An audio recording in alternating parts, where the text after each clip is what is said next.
세월호 7시간 재판에 부당하게 관여한 의혹을 받는 임성근 부장판사에 대한 국회 탄핵소추안이 의결됐습니다.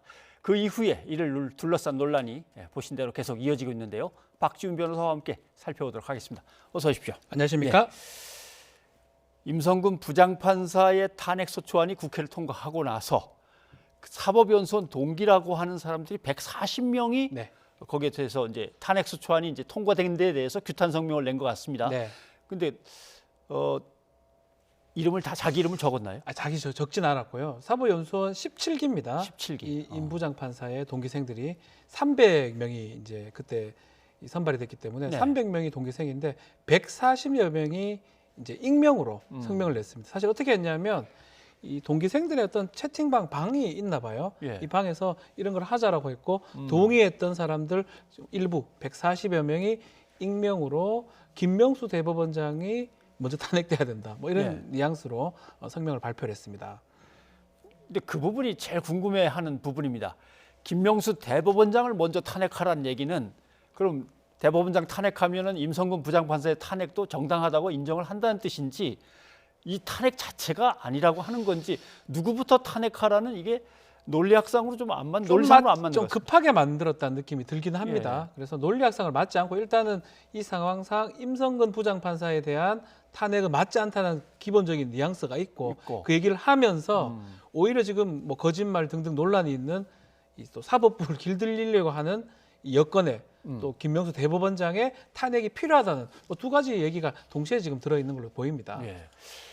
하여튼 뭐 말씀을 하셨는데도 이해는 잘 안 가는데 재판의 독립성을 훼손한 거하고 과거의 기억을 떠올리면서 말을 했는데 말이 사실과 다른 거하고 두 개가 같이 탄핵을 받을 사안인지는 근데 판사들이나 변호사들이 이런 판단을 했다니까 조금 약간은 이해가 동기생의 어떤 그런 것들도 있다고 봐야 될 것 같아요. 좀 임성근 부장판사가 지금 했던 거는 이 헌법에 위반됐다라고 지금 판결상으로 나왔기도 하고요.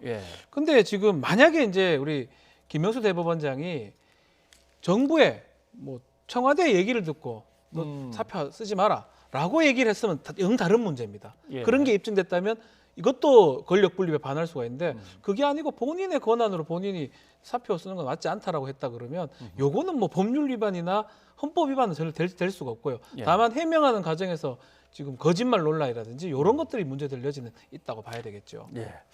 그런가 하면 민주사회를 위한 변호사 모임에서는 재판이 훼손돼서는 안 된다는 그 원칙을 분명히 보인 것으로서 탄핵소추안에 의결된 것은 의미가 분명히 있다라고 또 반대되는 얘기를 해놨어요. 그렇죠. 헌정사상 초유의 일입니다. 첫 번째 일이고 탄핵은 헌법에 규정이 돼 있어요. 입법부가 사법부를 견제할 수 있는 수단이고요. 이 판사 같은 경우는 탄핵을 제외하고는 어떤 수로든지 징계 처분을 받지 않도록 돼 있습니다. 이번에 문제가 됐던 이 사법농단의 판사들, 특히 임성근 판사 같은 경우는 형사처벌은 직권남용죄 안 된다 해가지고 무죄가 됐죠. 징계는 견책을 받았어요. 견책은 뭐 아무것도 아닙니다. 그러다 보니까 뭔가 잘못했어요. 권력의 어떤 얘기를 듣고 재판을 개입을 했는데 상당히 권력 분립에 반하는 어떤 행동을 했는데도 불구하고 어떠한 처벌이나 어떠한 불이익을 받지 않았기 때문에 그렇게 끝난다는 게 과연 맞느냐라고 생각했고 그래서 민변에서는 이렇게 탄핵을 함으로써 오히려 법원의 독립성을 더 지킬 수 있다. 신뢰할 수 있는 법원이 될 수 있다라고 지금 얘기를 하고 있는 것입니다. 네, 알겠습니다. 자, 헌법재판소를 일단 넘어갔습니다. 주심 재판관도 정해졌다고 하는데 헌법재판소에서 이것을 이제 재판관들이 논의할 때는 어느 게 쟁점이 될 것 같습니다. 일단은 뭐 여러 가지 사건들에 대한 어떤 판결 유출이라든지 아니면 판결에 대한 어떤 지시 같은 게 지금 문제가 되고 있습니다.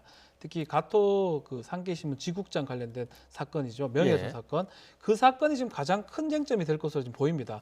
나머지 사건들도 있는데 뭐 그 사건들은 유출이나 이런 부분이고 법원 행정처의 지시를 받고 이동근 판사가 판결을 하려 했을 때 이런 식으로 판결을 해라. 아니면 이런 식으로 판결문을 낭독하라라고 지시를 했고요. 그걸 고쳐줬습니다. 그대로 됐던 부분.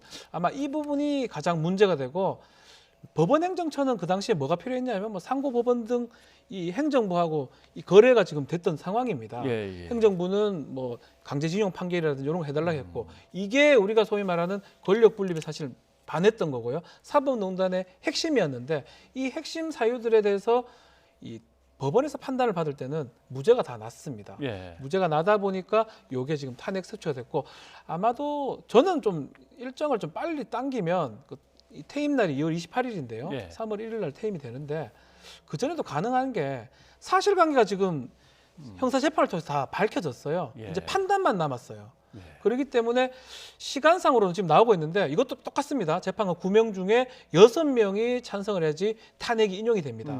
6명의 재판관이 찬성을 해야 되는데 문제는 6명의 재판관을 찬성하기에 또 회의를 하고 시간이 조금 쫓기긴 한데 예.